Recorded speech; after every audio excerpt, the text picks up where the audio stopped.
Hey guys, welcome back to my YouTube channel. तो आज हम अपोजिट सीरीज को फिर से कंटिन्यू करने जा रहे हैं। अगर आपने प्रीवियस चैप्टर्स की एक्सप्लेनेशन नहीं देखी है तो आप देख सकते हो, प्लेलिस्ट में अवेलेबल है सेंशन टू गोडो नाम से, और प्लेलिस्ट का लिंक डिस्क्रिप्शन में भी है, तो आप डायरेक्ट वहां पे क्लिक करके देख सकते हो। तो जैसे कि हमने प्रीवियस चैप्टर में देखा था, रेफरी अनाउंस कर देता है कि जोंग मोसी क्लाउड टेंपल का वर्सेस सीतू होरिन ऑफ जूलिंग सेक्ट। तो बैटिंग सेंटर में जो होते हैं मार्शल आर्टिस्ट, वो बोल रहे थे कि बैट लगाओ तुम जिस पे लगाना चाहते हो। तो चैप्टर नंबर 98 की स्टार्टिंग होती है। तो एक मार्शल आर्टिस्ट बोल रहा होता है कि मैं बैट करता हूँ C2 के ऊपर, वही जीतेगा। ये मत भूलना सभी की जो जूलिंग सेक्ट है वो अकेला वुपिन सेक्ट है, और एक लेवल हायर है क्लाउड टेंपल से। और एक मिशन था जिसमें उसने अकेले ही 3 गोस्ट्स को मार दिया था येलो सी में, और उसकी वजह से फेमस हो गया। तो दूसरे मार्शल आर्टिस्ट बोल रहे थे ये नेसेसरी नहीं है। याद करो जो जोंग मोसी है, जब वो फर्स्ट स्टेज ऑफ गोल्डलैंड स्टेट पे था तो उसने एक कंप्लीट किया था मिशन सेक्ट के द्वारा जो उसे दिया गया था, जिसमें उसने असिस्ट किया था हीबी को, जो कि एक स्मॉल कंट्री है मिडिल डोमेन में। जो किंग था हीबी का, उसने तो उसके लिए एक स्टैचू भी बनाया था, और उसे वहां पे गॉड ऑफ वॉर के नाम से वर्शिप किया जाता है। तो मार्शल आर्टिस्ट बोल रहे होते हैं कि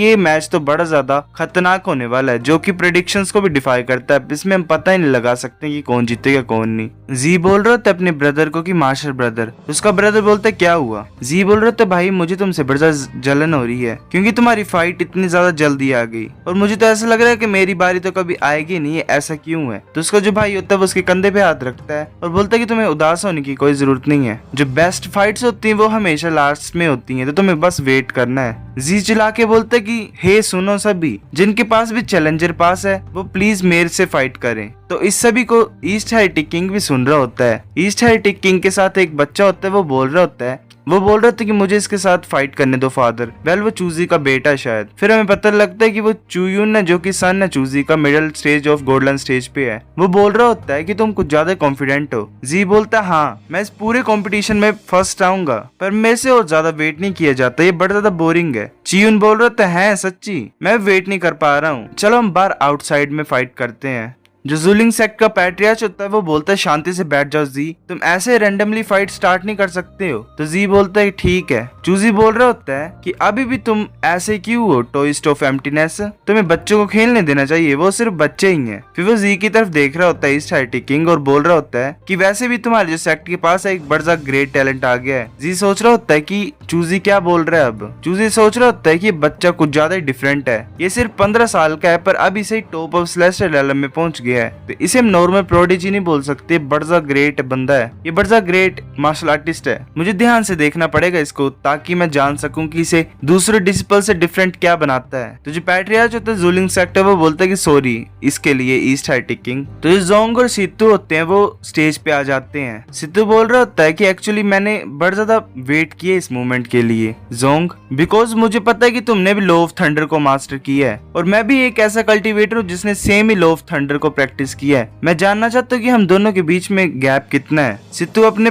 थंडर को रिलीज करता है। जोंग सोच रहा होता है कि कॉम्पिटिटर तो बड़ा ज्यादा स्ट्रॉन्ग है, इसने हाफ तो मास्टर किया ही हुआ है लॉ ऑफ थंडर को, पर मैं भी इतना ज्यादा बुरा नहीं हूँ। फिर जोंग भी अपने थंडर को रिलीज करता है, दोनों थंडर को रिलीज कर रहे होते हैं। लूजंग सोच रहा होता है कि दोनों लॉ ऑफ थंडर को यूज कर रहे हैं। जो जोंग है वो भी लॉ ऑफ थंडर को यूज कर रहा है, पर जो सीतू हो रहा है उसका जो थंडर है उसका मोमेंटम ज्यादा स्ट्रॉन्ग है। लूजंग सोच रहे होते है कि जोंग जो है वो लॉ ऑफ थंडर को ज्यादा यूज कर रहा है, पर सितू और इनके पास जो मोमेंटम है वो ज्यादा अच्छा है। मुझे ऐसा लग रहा है कि जोंग के पास ज्यादा बेटर चांसेस है जीतने के लिए। इन दोनों सिर्फ half first layer of law of thunder को अभी तक मास्टर किया हुआ है, पर मैंने पूरे फर्स्ट लॉ को मास्टर किया है। सितू होरिन और जोंग अपने थंडर को रिलीज करते हैं, और उन दोनों के थंडर का क्लैश होता है बहुत ज्यादा खतरनाक, और एक्सप्लोजन होती है। वो दोनों सोच रहे होते हैं क्या हम दोनों बड़े ज्यादा क्लोज हैं एक दूसरे से। जोंग सोच रहा होता है पर मैं हूँ ज्यादा डीपर अंडरस्टैंडिंग वाला लॉ ऑफ थंडर में, यहाँ पे कुछ अजीब है, मेरे को जल्दी से जल्दी इस फाइट को खत्म करना पड़ेगा। फिर वो अपनी थंडर को पूरी तरह से रिलीज कर लेता है। सितू बोल रहा होता है अच्छा तुम स्टार्टिंग से अपना बेस्ट करना चाहते हो। फिर सितू होरिन जो थंडर होता है उसे अपने हाथ में पकड़ लेता है और जो डिस्क के शेप में कन्वर्ट कर लेता है और उसे जोंग के पास भेज रहा होता है। सितू बोल रहा होता है पर मुझे भी अपना बेस्ट यहीं पे देना पड़ेगा। जो डिस्क होती है वो थंडर की, वो जोंग से टकराती है। लूजंग हैरान हो जाता है, सोच रहा होता है कि ऐसा क्यों है सितू के थंडर में जो मैं जानता नहीं हूँ जरा भी। ड्रैगन बोलता है क्योंकि ये जो है ये सेकंड लेयर ऑफ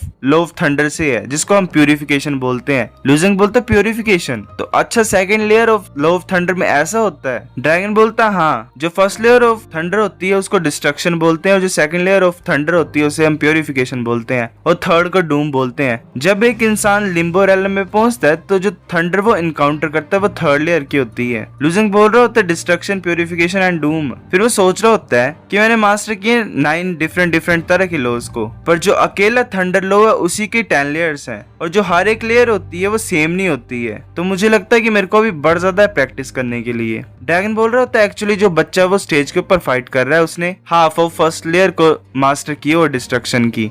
ऐसे तो इसको सिर्फ छोटा सा ही पार्ट याद है, पर ये काफी है इसके लिए जीतने के लिए। जो जूलिंग सेक्ट का पैट्रियार्च होता है वो स्माइल कर रहा होता है, तो फिर जो डस्ट क्लाउड होते हैं वो हट जाते हैं और हमें दिखा देता है कि सीतू जीत जाता है और जोंग नीचे गिरा होता है। जोंग उठ नहीं पा रहा होता है तो रेफरी अनाउंस कर देता है कि जो विनर है वो सीतू होरन है। लूजिंग सोच रहा होता है कि सेकंड लेयर किसी भी लो का, मेरे को ऐसा लगता है कि मिडिल डोमेन में एग्जिट नहीं करता है। अगर कोई लर्न करना चाहता है तो उन्हें अपर एलम में जाना पड़ेगा या फिर 4 गोर कंट्रीज में जाना पड़ेगा। ड्रैगन बोल रहा होता है कि ऑनेस्टली तुम्हें लोज को नहीं लर्न करना चाहिए जो कि हायर लेवल्स के हैं और हायर लेयर के हैं, क्योंकि तुमने एक्सपीरियंस किया एवोल्यूशन ऑफ लो को अभी अभी। पर अगर तुम जो 2 लोज और 3 लोज को कंबाइन कर पाओगे एक में तो उनकी पावर कुछ ज्यादा स्ट्रॉन्ग होगी। और रेड ड्रैगन हंसता और बोलता है कि जो फोर्स होती है लोज की वही ओरिजिन है इस दुनिया का, पर जो बॉडी कल्टिवेटर्स होते हैं उनके पास स्ट्रॉन्गर पावर होती है लोज से भी ज्यादा। अगर तुम अपनी बॉडी को परफेक्ट स्टेज में कल्टिवेट कर पाओगे तो तुम्हारे लोज भी कुछ तुम्हारा नहीं बिगाड़ सकते हैं। जब तुम अपनी 8 लेयर ऑफ डाउट आई को अनलॉक कर लोगे तो मैं तुम्हें ऐसी टेक्निक को टीच करूंगा जिसे अनपैरेलल्ड स्किल ऑफ गॉड भी बोलते हैं। ये किसी भी चीज को डिस्ट्रॉय कर सकता है और किसी भी लोग को तुम्हारे सामने ही। लूजिंग बोलता है अनपैरेलल्ड स्किल ऑफ गॉड, अब वो क्या चीज है? ग्रीन ड्रैगन बोलता है रुक जाओ ब्रदर। रेड ड्रैगन हंस रहा होता है। लूजिंग सोच रहा होता है कि ठीक है ये डील है, अब तुम्हें मेरे को सिखाना पड़ेगा जब मैं अपनी 8 लेयर ऑफ डाउट आई को अनलॉक कर लूंगा। ड्रैगन बोल रहा होता है कि तुम दिमाग से पैदल हो क्या बच्चे? ये ऐसा नहीं है कि मेरा भाई तुम्हें सिखाना नहीं चाहता है, पर जो बात ये है कि जो अनपैरेलल्ड स्किल ऑफ गॉड है वो बड़ी ज्यादा इंपॉर्टेंट है। पर ये ऐसा भी नहीं है कि टोटली अनरियलिस्टिक है, मतलब ये सच में नहीं पाई जाती, ऐसा नहीं है। पर बात ये है कि अभी टाइम नहीं है तुम्हें इसको सीखने का। तुम इसे सीख सकते हो जब तुम अपनी टाउ स्टेट को अनलॉक कर लोगे तो। लूजिंग बोलता है अच्छा ऐसी बात है तो मुझे बताओ तो सही कि अनपैरेलल्ड स्किल ऑफ गॉड क्या है पहले। तो ग्रीन ड्रैगन बोलता है कि अनपैरेलल्ड स्किल ऑफ गॉड जो है वो स्ट्रॉन्गेस्ट मार्शल आर्ट्स है इस दुनिया में। इसे अनपैरेलल्ड इसीलिए बोलते हैं, इसी रीजन की वजह से। इसका मतलब कोई भी स्किल इससे बेटर नहीं है। अगर कोई इसे सक्सेसफुली मास्टर कर लेगा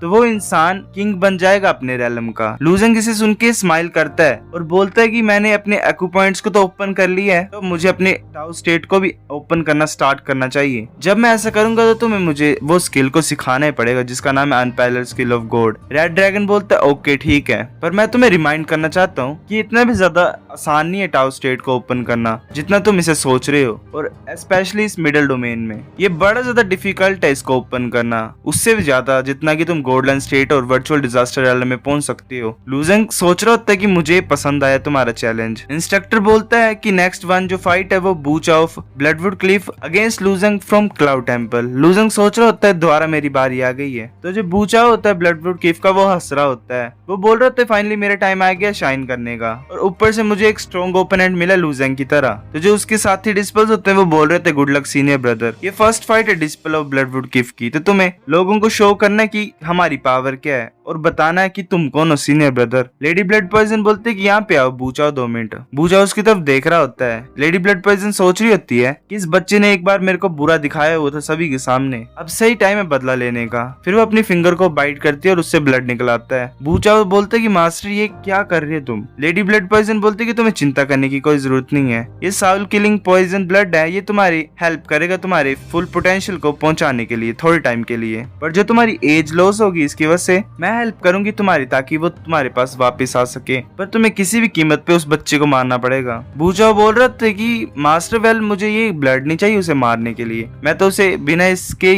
मार सकता हूँ। सो गाइस चैप्टर नंबर 98 इतना था। अगर आपको वीडियो पसंद आए तो लाइक करनी भी आई फिर भी लाइक कर दो, शेयर करो दोस्तों के साथ, कमेंट करके बताओ अगर आपको वीडियो कैसी लगी, सब्सक्राइब करो। तब तक के लिए बाय बाय।